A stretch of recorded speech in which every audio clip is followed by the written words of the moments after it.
Men with money, y'all too old and you've had too much sex to continue to fall for the same game. You never learn? Real life.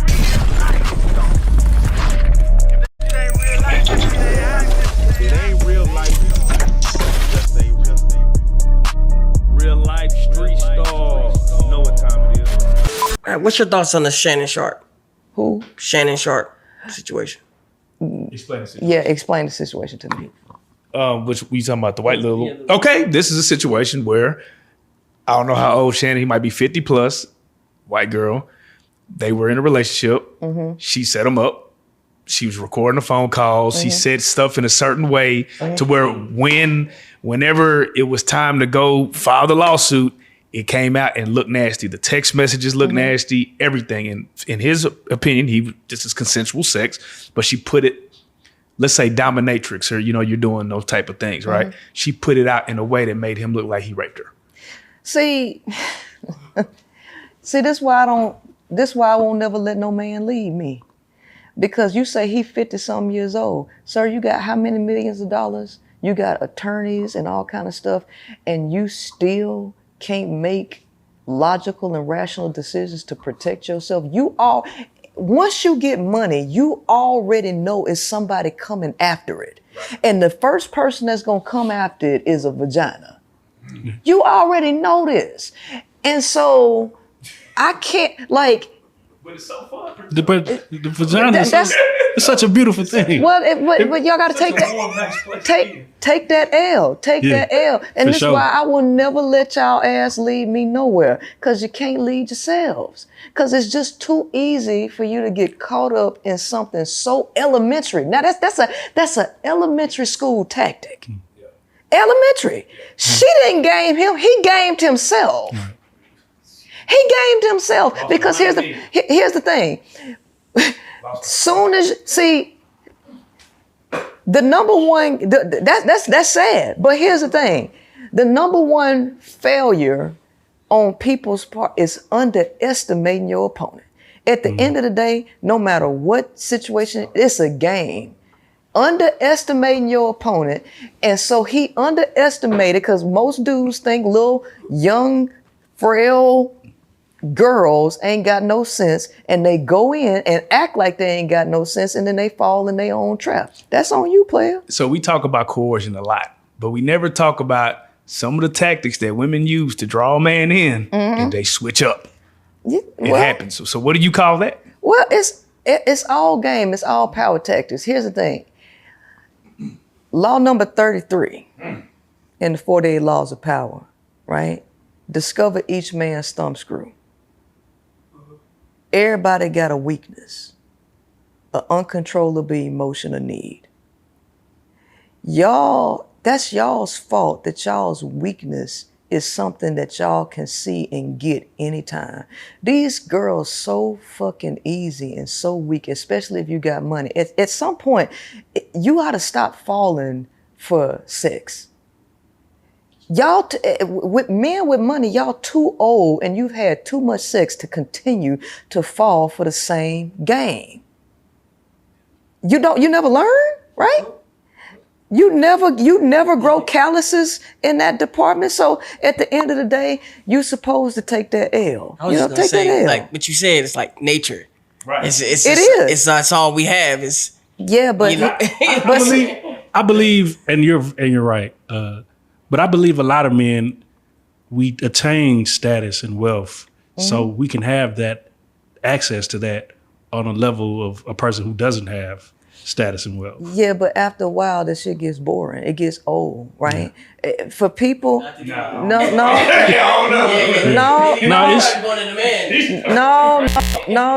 because people who have had a lot of it, men who have had a lot of it, after a while, it does get old and you start searching for something else. Right. So this idea that enough is never enough for you and you got a lot of it, that's a flaw within yourself. Yes. Because a lot of men, after a while, pussy is so normal and so old, they start looking for more extreme versions of sex because normal sex don't get it. So for a man to still be falling for the same old boring ass vagina, the same old shit, is something wrong with you, right? Where you've never grown calluses, because here's the thing, that's why they say pimping ain't easy. Because pimps got to be able to control their sex drive. Pimps have to be able to control their nature in a way that a John don't, right? Women make their money off of Johns, not pimps, right? So the thing about it is, at what point do you begin to gain calluses and self-discipline and actually matriculate into a man instead of falling victim to the same old thing over and over and over again? When is enough ever enough? Do you believe in the whole semen retention and men? Do you think that's a real thing? Yes, I believe it. Because here's the thing, Napoleon Hill practiced it, right? And people who don't practice it, you got to understand, sexual energy is life force energy. That is a creative energy that can catapult a man to genius status. But you never get there because you drain your life force energy on the physical act of sex as opposed to retaining it and elevating yourself to a creative spot. But it takes a massive amount of discipline. The reward for most men is not there, which is the reason why they don't do it. The reward for most men is actually sex, not anything higher. But for the man who wants something higher, the goal, what he attains for doing it is worth the work, is worth the discipline. So couldn't let a man like that lead you? No, why?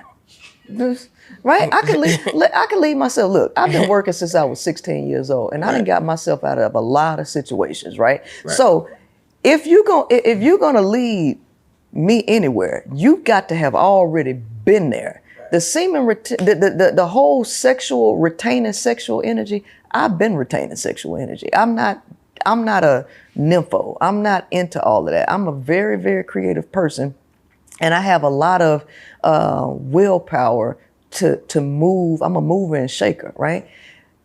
I'm not finna be in competition with no man for you to say, I'm finna prove that I'm dominant. Man, why can't we partner? Why we can't work together? You know what I'm saying? Yeah. Right, because so the first thing is, a true leader is always going to lead themselves first.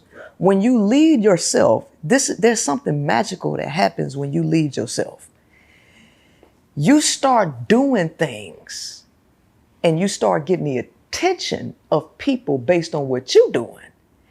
And when people start looking at you and seeing how you move, you unknowingly inspire people that you didn't even know you was inspiring. And I always like to use Forrest Gump, the scene on Forrest Gump, as an example.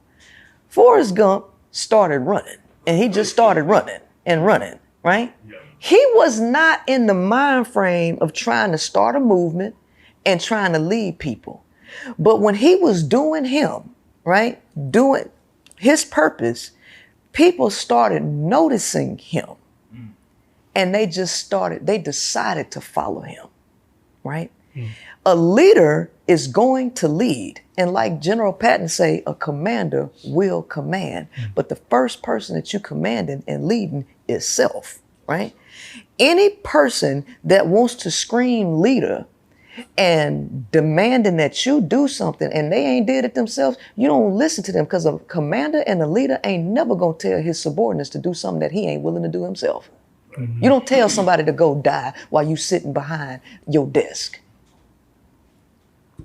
What branch were you in? Army. The Army. This, like the drill sergeants, do all of them go to war? Not all of them. Okay, so like someone that hasn't been to war and they would tell you to go to war, should they listen to them?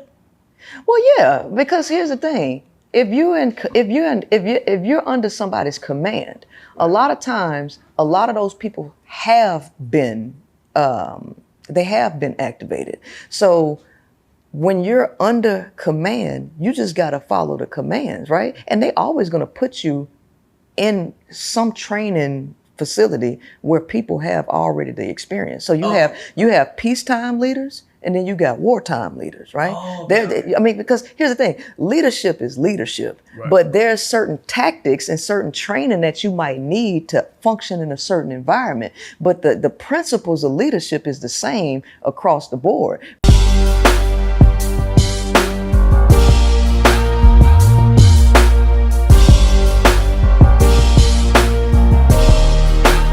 Shout out Reallyfe Street Starz, nigga. Move it. Hey.